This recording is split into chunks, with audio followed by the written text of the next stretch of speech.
ওনাদের জন্য দোয়া করলেন, হাফেজদের জন্য দোয়া করলেন, আর একটা দোয়া করলেন যে আমাদের জনাব সাকলাইন গোলাম সাকলাইন ভাই, সাবেক চেয়ারম্যান 4 নং দিলাবাড়ি ইউপি, ওনাকে যেন আল্লাহ তাআলা এই দুর্গাপুর থানার এমপি বানায় দেন।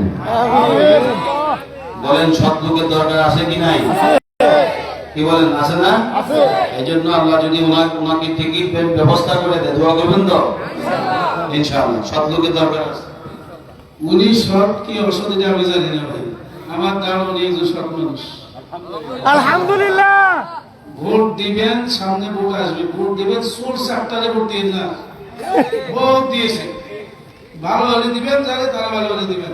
আমরা সবাইকে ভালো তো আল্লাহ ভালো বলবে, আপনাকে ভালো। সোর চারটারে ভোট দিন না। আল্লাহ আমার সাকলাইন ভাইকে কবুল করেন, আল্লাহ আমাদের শায়েখের দোয়া কবুল করেন।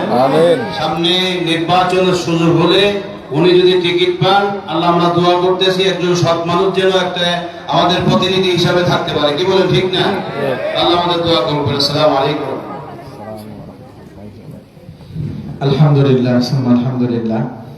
এই পর্যায়ে আমাদের বিশেষ আকর্ষণ, শেষ আকর্ষণ প্রধান বক্তা আলহামদুলিল্লাহ উপস্থিত হয়ে গেছেন।